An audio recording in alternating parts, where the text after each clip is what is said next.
दोस्तों, चाणक्य द्वारा कही गई ये 10 बातें अगर हमने अपने जीवन में उतार ली तो जीवन की सारी परेशानी से हम बच सकते हैं और अपने जीवन को आसान बना सकते हैं। तो आइए समझते हैं चाणक्य द्वारा जीवन की ये 10 बातें। पहली, सही समय का महत्व। तक्षशिला में एक बार चाणक्य अपने शिष्यों को समय का मूल्य सिखा रहे थे। उन्होंने सभी को एक बीज दिया, बोले इसे आज ही बो देना। एक विद्यार्थी ने आलस में अगले दिन बोया।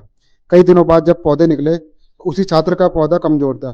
चाणक्य ने कहा, जो समय पर बोया जाता है वही फलता है। जीवन में सफलता भी इसी नियम से मिलती है। समय गया तो अवसर भी गया। यह शिक्षा सभी के मन में बस गई। दूसरी बात, सच्चा ज्ञान व्यवहार से आता है। एक बार एक छात्र ने बहुत पुस्तकों का ज्ञान दिखाया, लेकिन व्यवहार में वह असफल था। चाणक्य मुस्कुराए और उसे पानी लाने भेजा। लड़का रास्ता भटक गया, लौटकर बोला, गुरुजी मार्ग भूल गया था। चाणक्य बोले, सिर्फ पढ़ने से नहीं, समझने से ज्ञान मिलता है। यदि किताबें जीवन में लागू ना हो तो वे बोझ हैं। शिष्य ने सिर झुका लिया।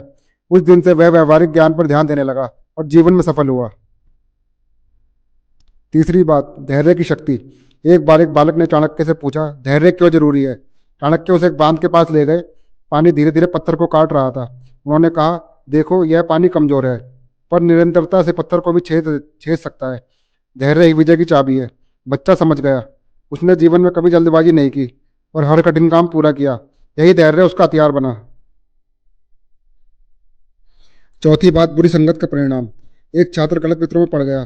चाणक्य ने उसे एक सड़े आम के साथ ताजा आम रखा। कुछ समय बाद ताजा आम भी सड़ गया। चाणक्य बोले, बुरी संगत अच्छे को भी खराब कर देती है। संगत का चुनाव जीवन बदल देता है। छात्र ने सब मित्र छोड़ दिए, फिर अच्छी संगति अपनाई। उसका जीवन बदल गया। चाणक्य की यह सीख सदियों से प्रसिद्ध है और आज भी उतनी भी सही सत्य है। पांचवी बात, लक्ष्य पर ध्यान। चाणक्य ने एक बार शिष्यों से तीर चलाने को कहा। लक्ष्य पेड़ पर रखा। एक मिट्टी का घड़ा था। अधिकांश छात्रों ने हवा, दूरी, पेड़ सब बताया, लेकिन एक छात्र बोला, मुझे सिर्फ लक्ष्य दिखता है। चाणक्य प्रसन्न हुए, बोले, जब तक लक्ष्य न दिखे सफलता असंभव है। लक्ष्य पर ध्यान रखो, बाकी सब स्वयं ठीक हो जाएगा। सभी ने यह सीख मन में उतारी और यही चाणक्य की नीति का मूल बना।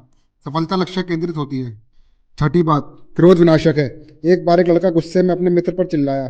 चाणक्य ने उसे एक कागज दिया, बोले, इसे मरोड़ कर फेंक दो। लड़के ने कर दिया। फिर चाणक्य बोले, अब इसे पहले जैसा कर दो। उसने बहुत कोशिश की, पर कागज पहले जैसा ना बना। चाणक्य बोले, क्रोध भी ऐसा ही होता है। एक बार जो शब्द निकल गया वह वापस नहीं आता। लड़के को गुस्से की कीमत समझ आई और उसने जीवन में संयम अपनाया। सातवीं बात, मेहनत का विकल्प नहीं। एक छात्र हर काम में शॉर्टकट ढूंढता था। चाणक्य ने उसे खेत में काम करने भेजा। लड़के ने आधा मन से काम किया। फसल कमजोर आई। चाणक्य बोले, मेहनत के बिना फल कभी मीठा नहीं होता। शॉर्टकट क्षणिक होते हैं पर मेहनत स्थायी। लड़का बदल गया। उसने मेहनत को अपना हथियार बनाया। धीरे धीरे वह श्रेष्ठ बन गया। चाणक्य की सीख अमूल्य साबित हुई।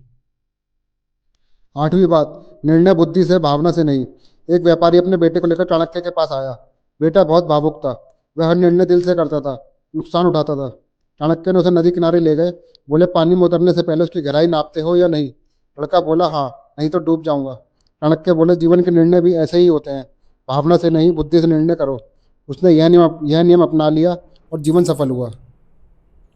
नौवीं बात, विनम्रता महानता का आधार। एक छात्र बहुत घमंडी था। उसे लगता था कि वह सबसे श्रेष्ठ है। चाणक्य ने उसे खाली बर्तन दिया।